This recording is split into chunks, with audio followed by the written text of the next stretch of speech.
What's going on, everyone? So today we're going to talk about Star Wars Unlimited and the top 10 best cards. I've made a couple videos on some cards that are on the rise, some cards that might be a little underrated, and a few things like that, but I've never really talked about what I consider to be the best of the best. And of course, this has shifted over the last couple of months, but as of right now, these are my picks for the top 10 most meta warping, most impressive best cards. If you want to pick up any of the cards we're going to talk about today, guys, I have a TCG player link in the description down below. But let's not waste any time and let's talk about our number one on the list. Now, I know I said number one on the list, but I meant the first one we're going to, as there are no particular order to these cards. It would be incredibly difficult to rate each one of them on a 1 to 10 scale. But starting us off here is U-Wing Reinforcement, a 7-costed command heroism event. Search the top 10 cards and pick up to 3 units with combined cost 7 or less and play each of them for free. So a few things about this card. For one, it gives you a ton of versatility in that all you have to do is combine cost 7, no particular aspect or no particular requirement there, and you can do up to 3, which means a couple of 1-drops and a 5-drop. You can do a couple 2-drops and a 3-drop. You can do 2 3-drops and a 1-drop. You can do a 7-drop, a 6-drop, and a 1-drop. There are all manner of combinations, and because of the way the game is built right now, you basically never miss. You're at least going to get 6 to 7 cost amount from this card basically every single time you use it, at least in the decks we have structured today. But that's not all. This is your ticket out against your mid-ranging matchups, your controlling matchups, and even in your aggressive matchups. This could be what turns the tide and give you enough board presence to flip the switch. This card is so impressive, and one of the reasons why a lot of decks such as Luke Green or Han Green even exist in the first place, because, well, the structure building to U-Wing reinforcements are solid. Some decks like Han Green are literally built to try to flip over a U-Wing reinforcement as early as possible, and the whole deck is kind of built around that, or at least it's one of the strongest things you can do. And that's mainly because of how much pressure it puts on your opponents. And because of the cards we can hit, such as Fleet Lieutenant, Wing Leader, and a bunch of other different heroism cards, you can have immediate impact, whether that's damage to opponents' bases or just pumping up your other units. U-Wing reinforcements can flip into double Wing Leader, giving you 4 power and toughness to a unit that's already on the battlefield, giving you immediate damage. You can flip into a Fleet Lieutenant, hit your enemy's base for +2 damage and cheat out an action. Heck, you can get a General Dodonna and pump up all your other units on the board. There are so many different combinations, and this card is exceptional for what it's trying to do. The next one on our list is actually 2, so I kind of cheated. It's the top 11 cards, I suppose, but I didn't want to take up 2 slots talking about 2 different double aspect cards. While all 4 of the double aspect cards are good and definitely within the top 50 cards of Star Wars Unlimited if you expand, and maybe even top 25 or top 15 if you wanted to stretch it that far, these 2 are definitely a cut above aggression and command. These 2 have spawned entire decks around them, and if you're someone trying to fight these decks, the first thought you have to go into beating that deck is, how do I deal with Cunning and how do I deal with Vigilance? Or can I even win if they have multiple copies of these cards and they draw into them? These cards are so good that they're some of the few cards that you're playing for the aspect penalty as well, at 6 resources. Not quite at 8, that's where it becomes too expensive, but at 6 resources, Vigilance and Cunning in most cases are exceptionally powerful. Boba Yellow, top of the meta, Vader Blue, Iden Blue, all these decks are kind of leveraging how powerful these cards are. In both of them, there's several reasons why. They give you multiple options against all different archetypes in the field, giving you kind of like a pre-sideboarded plan against some of these, right? In Cunning's case, yes, your main goal is to tempo out your opponent, get in for good damage, and potentially bounce opponents' units or exhaust them so you can race. However, there's also the 4th mode, which is discarding a random card from your hand, from your opponent's hand, that is. That's really good against control if you just want to get in for damage and get some value there. In Vigilance's case, you can go with defeating heal, which is the standard mode, right? Defeating a unit, healing up your base, getting to the long game. However, there are a lot of times where I'm using the shield token to leverage my more powerful unit on the board at the current moment, or I'm using it as a straight up win condition to mill out your opponents.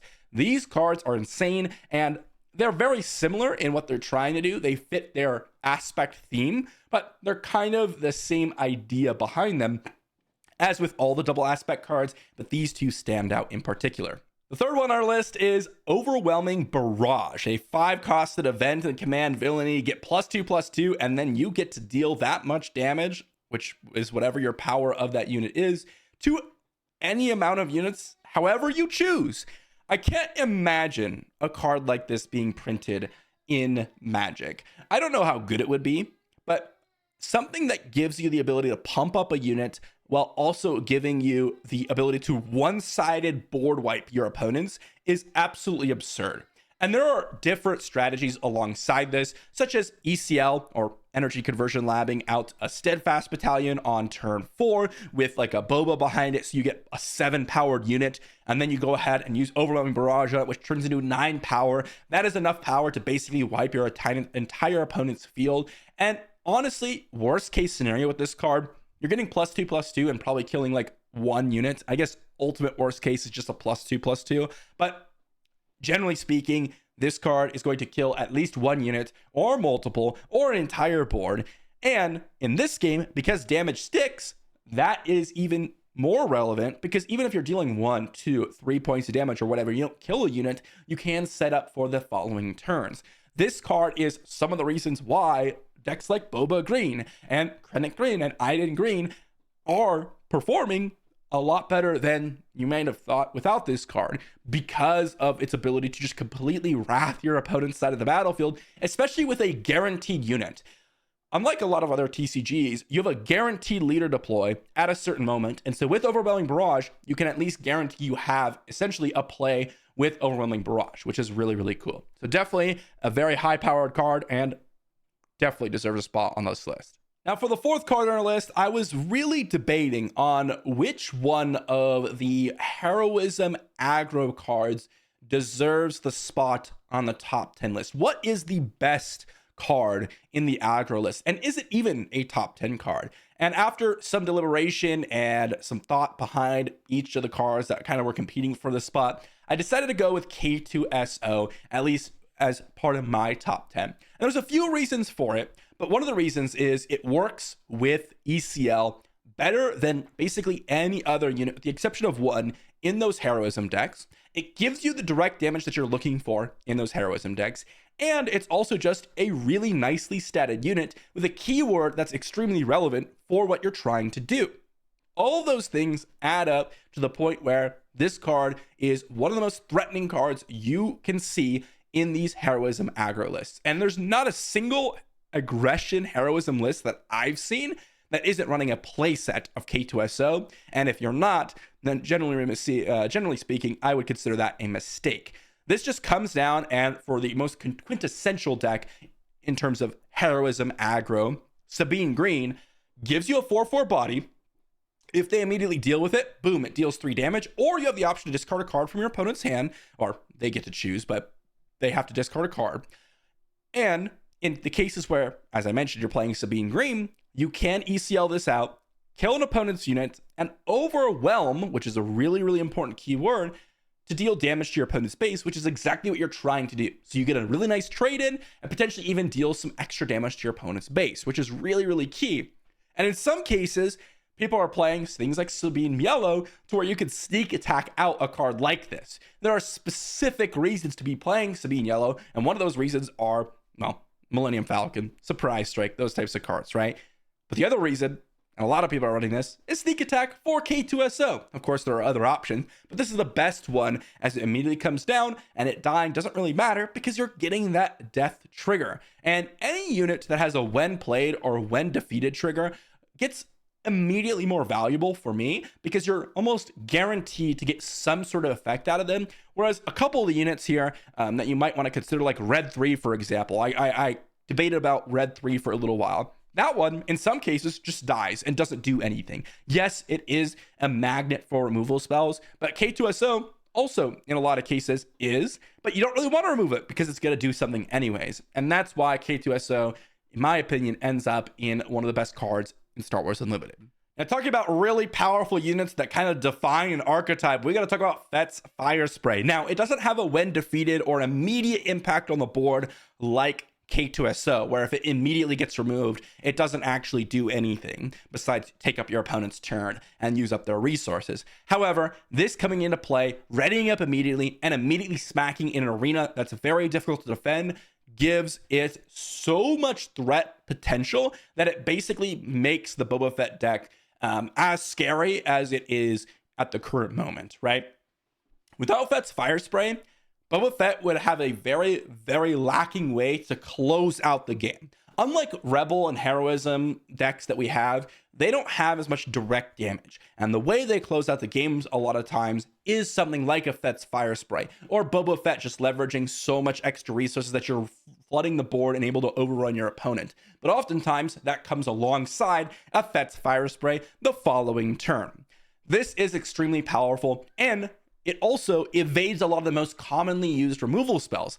Takedown, Power of the Dark Side usually doesn't deal with it because you'll have other units. Things like your Vanquish is the only real reliable way to deal with it in terms of removal spell. You can entrench it, which does come into play sometimes, but if you entrench it, suddenly it's dealing with things like Avenger, which is pretty sick. So there are a lot of different reasons to like Fett's Firespray, but the fact that it comes down and immediately becomes a massive threat for your opponent gives it a spot on this list. Next card we're going to talk about is Spark of Rebellion. Now, of any card on this list or any card in the entire game, this is the most played card out of aspect out of any card in Star Wars Unlimited currently. And the main reason for that is it's so powerful at removing the potential win for a lot of hard control decks and messes with Boba Fett's and event/unit split decks, or even upgrade/unit split decks, things like Chirrut Red, things like Boba. Oftentimes they have this really nice split, and if you take one piece of that puzzle, they get a lot weaker. And it's also part of the reason why Yellow Sabine has risen in popularity, because it's one of the few decks that can play it for 2 resources, which is really impressive. But we see it in Iden Blue for 6 resources. I played it in Vader Blue for 6 resources. Whether it's the main board or sideboard, this is an incredibly powerful card to take out things like Restocks, take out things like Vigilance, take out things like Cunning. I wonder what I'm talking about here. The other most powerful cards that we're talking about on this list. Taking out U-Wing reinforcements, taking out fire sprays. These are the type of cards that we're trying to get rid of. Because guess what? They're the most powerful cards, and you get to trade in terms of, well, you played a 2-costed event, taking your opponent's most powerful event or unit out of their hand, and then you get to go ahead and follow it up with another play oftentimes. This card is really impressive, and it's only gotten better and better as we start to see more and more control decks in the field. Although, I don't know if we're getting more and more as the meta has kind of stabilized over the recent times, and Spark of Rebellion has shown how powerful of a card it truly is. So I debated this card for a little while. Restock being in the top 10 cards list. A simple 1-costed event, colorless, just choose up to 4 cards in a discard pile and put them on the bottom of their owner's deck in a random order. Doesn't seem very impressive, and to be honest, it really isn't. However, this is the game-defining card in the control matchups. This, in the control mirror, I should say. This card is the single card that you must have, otherwise your whole deck just doesn't work in the control mirror. And unlike a lot of the other cards here, there are a lot of them that just kind of are core to your game plan basically every time, but they're not as oppressive as a Restock is. And that might seem a little bit weird as, well, isn't Fett's Firespray or K2SO extremely powerful? Yes, and they're, as I mentioned, core to those decks' success. But this is so massively important that you just straight up lose if you do not have this in your list in the control mirrors. And to me, that earns a spot on the list today because I have played numerous matchups of Sabine Green. I played numerous matchups of Boba Yellow. I've played numerous matchups using my Vader Blue. And all of those different decks, there isn't a card that I needed to have more than Restock in order to not just have a complete blowout of a game as I did when I was playing Vader Blue against any other control matchup. If I was playing Boba Yellow and I didn't draw my Fett's Firespray, there's a chance I could still win for sure. If I was playing Sabine Green and I didn't draw K2SO, there's still a chance I could win. If I was playing Vader Blue or these other hard control decks and I was in a hard control mirror, if I didn't have a Restock, it just is a lost game, which is so crazy to me that it actually earned a spot on this list, in my opinion. Speaking of control decks, I don't think it would be a proper list without talking about Superlaser Blast. Now, you could talk about a few of the different cards in the hard control list. We talked about Vigilance. We talked about Restock just previously. But the card that kind of makes these lists viable in a lot of matchups is actually Superlaser Blast. Initially, when I was reviewing this card, I thought it was just way too expensive, and I wouldn't see any reason to be playing an 8-costed event that just defeats all units, right? But this is the card that lets you come back to parity. And because you have a guaranteed free leader deploy, you really are able to leverage this alongside your leader to deploy to turn the tide in a lot of games. And speaking of a lot of cards that are extremely powerful, such as Ewing Reinforcements or Cunning or these other cards that you're starting to see pop up as some of the most powerful cards, this is a card that could deal with massive board flooding, massive flips of your Ewing Reinforcements, or another card we're going to talk about to finish off the list.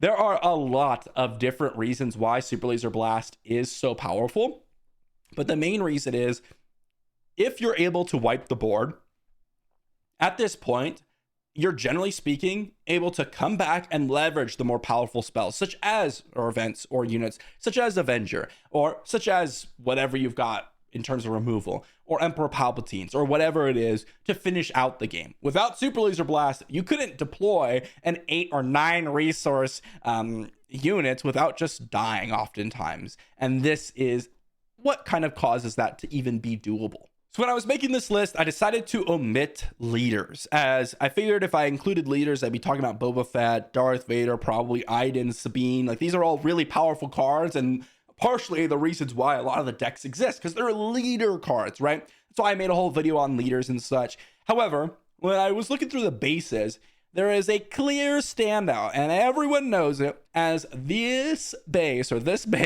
is the reason why Boba Green and Sabine Green were as oppressive as they were for so long.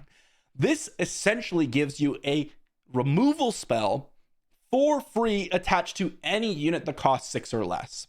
And that makes it so much more powerful. Any deck that runs Energy Conversion Lamp immediately feels like they've got a massive game against a lot of any sort of aggro or mid-range matchups, allowing you to value trade while also keeping your unit for potential another trade or getting in for some damage. Now, yes, it's not that great in a lot of the controlling decks because you're not running units, right? Or against the controlling decks because they're not running units. However, this is the reason why a lot of decks cannot function in the meta, because the combination of this plus whatever leader, particularly Boba and Sabine, just run them out of the meta, which is kind of a sad situation, but it is what it is, and it definitely is one of the best cards in Star Wars Unlimited. And lastly, it wouldn't be a proper list without talking about the most expensive and one of the most powerful cards in the entire game, Darth Vader. This 7 resource ground unit in command villainy, 5/7, gives you ambush and gives you a mini Ewing Reinforcements. You're able to search the top 10 cards for any number of villainy units with combined cost 3 or less and play each of them for free. Mind you, if you do have a proper setup for Darth Vader, you can go ahead and hit triple TIE Fighter. You could go ahead and hit TIE Fighter plus Viper Probe Droid. It's any number of villainy units with combined cost 3 or less. And a lot of people miss that. Now, this isn't an instant slam in every single green villainy deck. I see a lot of people just, oh, I'm playing command villainy, I'm slamming Darth Vader. You do need a decent amount of hits for the when played ability for this card to be exceptional. Because a 7 resource 5/7 ambush, while that is reasonable and it will oftentimes defeat an opponent's unit, the thing that makes this super powerful is that it gives you an immediate massive board state that your opponent must deal with, while also potentially removing your own board, which is really, really crazy. This is essentially Ewing reinforcements of villainy, and in a lot of cases, it's just better, which is kind of oppressive. And it's also part of the reasons why things like Superlaser Blast are so strong, because they go Darth Vader or Ewing reinforcements on turn 6, and then on turn 7, you go Superlaser Blast. Each of the different aspects kind of has their own powerhouse, build your own army, except for Cunning, because they're not really trying to do that.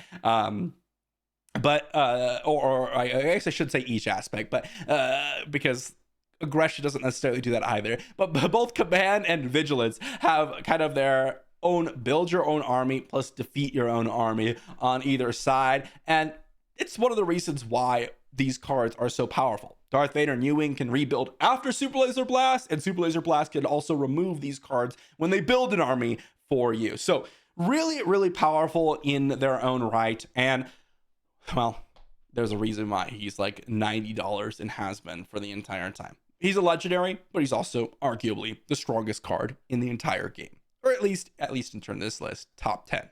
But of course, what do you think are the best cards in Star Wars Unlimited? Do you think this list is reasonable? What would you say about your least powerful card on this list? Or maybe you have a least powerful card on my list today.